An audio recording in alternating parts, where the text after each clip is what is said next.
Hola, ¿qué tal? Hoy les voy a hablar de motivación. Como ustedes saben, este concepto va más definido hacia las relaciones laborales, es decir, la relación patrón-trabajador. De qué manera el patrón va a lograr satisfacer y motivar, obviamente, al trabajador.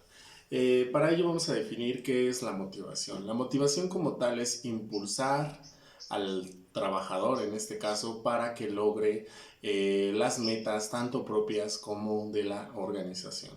¿A través de qué lo va a lograr la empresa? Bueno, a través de diferentes motivadores o elementos motivadores que logren que los trabajadores puedan desempeñar su trabajo de manera correcta, pero además que beneficie tanto de manera personal al individuo como a la misma organización. Para esto vamos a explicar cuatro teorías, hay muchas teorías, pero las teorías como básicas de la motivación son estas cuatro que les voy a explicar. La primera teoría es la teoría de Abraham Maslow. La teoría se llama teoría de las necesidades de Maslow o teoría de la jerarquía de las necesidades o la pirámide de Maslow. Es conocida con diferentes nombres, pero básicamente la teoría es una teoría que está explicada en una pirámide. Maslow define que el ser humano o el individuo tiene diferentes necesidades y Maslow las ubica de acuerdo a su nivel de importancia o a su nivel de realización. En él coloca en una pirámide cinco elementos eh, donde el principal son las necesidades fisiológicas, de ahí siguen las necesidades de seguridad, de ahí siguen las necesidades de afiliación, de ahí siguen las necesidades de reconocimiento y la última es la autorrealización. Explicando un poco más esta teoría, las necesidades fisiológicas tenemos las necesidades de alimentación, de dormir, de descanso, de vestir. En el segundo nivel, que es de seguridad, tenemos las necesidades de la vivienda, de tener un trabajo, de tener, bueno, vivienda, una casa, de tener una seguridad social. eh, y después, en el tercer nivel, viene la afiliación. La afiliación son estas relaciones que la persona logre tener con otros. Por ejemplo, tener amigos, tener una familia, lograr tener una pareja. Es decir, el cómo se relaciona con otros. El siguiente nivel es el nivel de reconocimiento. En este nivel se refiere más a la estima y el aprecio que tienen los otros con hacia él. Es decir, qué tanto él o qué tanto más bien los demás lo reconocen a él, qué tanto logran tener esta imagen de la persona y lograr que los demás se den cuenta. Y la última parte es el nivel de autorrealización. ¿Qué es la autorrealización? La autorrealización lo marca Maslow como tres conceptos básicos que es la moralidad, la creatividad y la aceptación de los hechos. También aquí marca un constructo de la propia autoestima, es decir, el aceptarse a sí mismo, es decir, ver hasta dónde, cuáles son sus límites y hasta dónde puede llegar. Y obviamente con esto, al lograr la autorrealización, estaría logrando la satisfacción. Pero ¿cómo logra esta persona la satisfacción? Bueno, básicamente es cubrir el primer nivel, la persona necesita cubrir el primer nivel, que es el fisiológico, y una vez que cubra este nivel, aspirará a cubrir el segundo nivel, que es la seguridad, y así sucesivamente hasta llegar al último nivel, que es la autorrealización.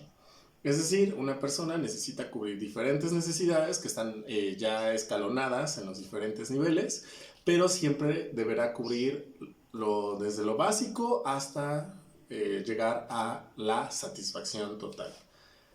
Posteriormente a esta teoría se encuentra la teoría de Friedrich Hesberg.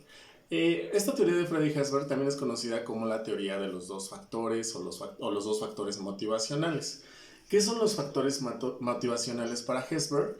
Bueno, él lo divide en dos, los factores motivacionales o también llamados de satisfacción y los factores de insatisfacción o también llamados higiénicos. Para que tengamos un poco más claro, hablemos primero de los factores motivacionales. Según este autor, menciona que los factores motivacionales en las personas son aquellos donde la organización se preocupa por el individuo, es decir, el reconocimiento del individuo, es decir, el logro personal del individuo dentro de la misma organización, el que él se dé cuenta que puede hacer muchas cosas y darle la oportunidad de demostrarlo, para él son los factores motivacionales. Los factores motivacionales van más hacia la realización del individuo. Y los factores no motivacionales o los factores higiénicos, eh, es decir, los insatisfactorios, en este caso, son, por ejemplo, las reglas de la empresa, las políticas, las condiciones laborales, las prestaciones sociales. Es decir, va más enfocada a la estructura de la organización. Sin embargo, el autor dice que estos últimos factores, los factores higiénicos o los no motivacionales, si se dan de una manera no equitativa entre todos, entonces los trabajadores se van a sentir insatisfechos. Sin embargo, si yo estos factores los manejo y los logro repartir de manera equitativa entre todos, es decir, que sea de una manera justa para todos, entonces el trabajador se va a sentir motivado. Estos últimos elementos, estos últimos factores son importantes tenerlos muy en cuenta, ya que estos pueden generar rápidamente la insatisfacción del trabajador. Sin embargo, los otros, por su propia naturaleza, recordando que es el reconocimiento de la persona, que la realización de la misma dentro de la organización, estos por sí mismos lograrán esta satisfacción o esta motivación del trabajador. La siguiente teoría es la teoría de Douglas MacGregor. La teoría de Douglas MacGregor también es conocida como la teoría X y Y. La teoría X y Y básicamente son dos teorías en una, donde él menciona que en las organizaciones existen diferentes tipos de personas o personalidades de los trabajadores, en el cual los divide en elementos X y elementos Y. Recordemos que, bueno, siempre menciono esto de los Y, como cuando nosotros decimos, YX, perdón, como cuando nosotros decimos es una persona X, ¿no? Regularmente las personas X, en ese término coloquial, de repente decimos, pues las personas X son aquellas que no se distinguen, aquellas que no se hacen notar, aquellas que no hacen, y efectivamente en la teoría de X y Y, este autor, MacGregor, menciona que las personas X, como su nombre lo dice, son personas que les cuesta el trabajo, es decir, les pesa el trabajo, son personas que necesitan a otros para ser impulsados, para hacer su trabajo, son aquellos que no toman decisiones por sí mismos, son aquellas personas que necesitan tener un líder atrás de ellos para que hagan. Hasta cierto grado puede ser personas que les molesta su trabajo. Y en el otro caso, en la otra teoría, son la teoría de los Y, es decir, aquellas personas que son todo lo contrario a las X. Por ejemplo, personas que son autosuficientes, personas que no necesitan que les digan las cosas dos veces para que las hagan, personas que son responsables, personas que regularmente tienen un cierto liderazgo positivo, personas que hacen su trabajo de manera autónoma, y aquellas personas que difícilmente los líderes, en este caso los responsables de estas personas, no les cuesta mucho trabajo lidiar con ellos. Lo importante aquí de esta teoría es ver realmente que en todas las organizaciones existen estos dos tipos de personas, ¿no? Si ustedes han escuchado casos, bueno, en todas las empresas existen personas que no quieren hacer o que regularmente siempre tienen una mala actitud o les pesa su trabajo, y hay las otras en las que tienen una actitud positiva, les gusta su trabajo, son creativos, proactivos. Entonces aquí la teoría dice, todo depende mucho de, en este caso, la manera en la que los líderes, o en este caso las personas responsables de ellos, deban encaminarlos a hacer de la mejor manera su trabajo.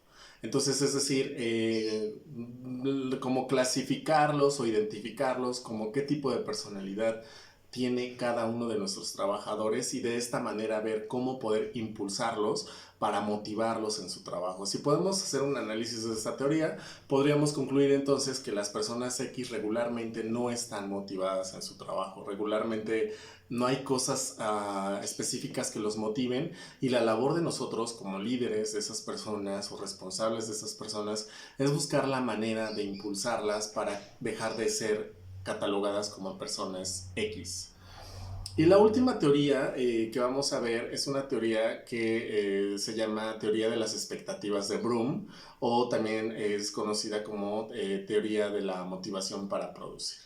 ¿Qué es esta teoría de la motivación para producir? Bueno, básicamente el autor es Victor Broom y él decía que las personas, él lo basa como en la expectativa y la recompensa. O sea, es decir, esta teoría va más enfocada a si los trabajadores, yo necesito como patrón o como responsable de estas personas darles una recompensa. Es decir, es como un tipo conductual, ¿no? Yo necesito darle algo a alguien para que esta persona logre hacer algo y produzca. En este caso, obviamente, su trabajo. Pero, ¿qué es esta teoría de motivación para producir? Bueno, Victor Broom dice que esta persona necesita tener tres elementos, o más bien él la define como tres elementos básicos que componen su teoría. La primera es la valencia, la segunda es la expectativa y la tercera es el medio por el cual lo va a hacer. Él lo define como lo podemos ver aquí, no sé si se logre ver, la valencia lo toma como el valor o la importancia que la persona le da a la acción que va a hacer. O sea, es decir, si para la persona es la actividad que le estoy dando que haga o el objetivo que le estoy dando a esta persona, si para ella es importante y realmente tiene un valor, ya es un punto que estoy cubriendo para que pueda lograr la motivación en él para realizar la acción.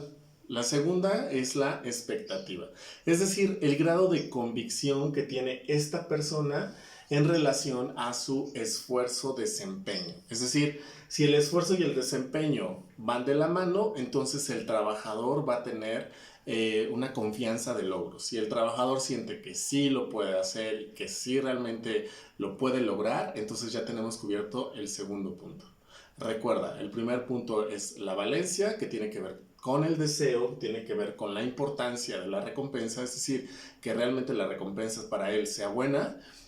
Entonces ya tendríamos dos puntos cubiertos. Y la última que necesita cubrir es la instrumentalidad, o también conocida como el medio. Esta instrumentalidad se refiere más a qué tanto el individuo confía en que la empresa le va a dar lo que le prometió, es decir, que le va a dar realmente esta recompensa. Entonces, la teoría es muy simple y dice, si el trabajador logra, o más bien la empresa logra, tener estos tres elementos en un trabajador, entonces este va a realizar la acción. Obviamente todo basado en la recompensa. Es decir, lo que va a recibir la persona debe de ser importante para él. Si no es importante para él, entonces difícilmente va a lograr ese objetivo, porque se vería como obligado a lograrlo solamente y lo que voy a recibir no es necesariamente lo que yo quiero o necesito, ¿no? Por ejemplo, no sé, se me ocurre, es una persona que está en su trabajo y a lo mejor los típicos casos de los vendedores del mes, ¿no? ¿Qué pasa con los vendedores del mes? Los vendedores del mes regularmente las empresas utilizan diferentes medios, ya sea que les den un reconocimiento en el cual los ponen en una pizarra de la misma organización con su fotografía donde dice el empleado del mes y sale tu foto ahí, como empleado del mes, ¿no? Que lograste tus objetivos, que fuiste el mejor, etc. Sin embargo, si yo sé que, no sé, a lo mejor a mí no me gusta salir, que la gente me vea, ¿no? Que mi foto esté delante de toda la gente que entra al establecimiento, o me da mucha pena, o tengo una desvalorización personal, no sé, diferentes elementos. ¿Qué puede pasar? A lo mejor para mí eso no es importante, yo no quiero salir en eso. Entonces, si me das un objetivo a realizar, una tarea a realizar, y yo sé que voy a salir ahí donde no me gusta, entonces no tendría el deseo, la recompensa no tendría la relación con lo que yo quiero y por ende no existiría motivación para hacerlo.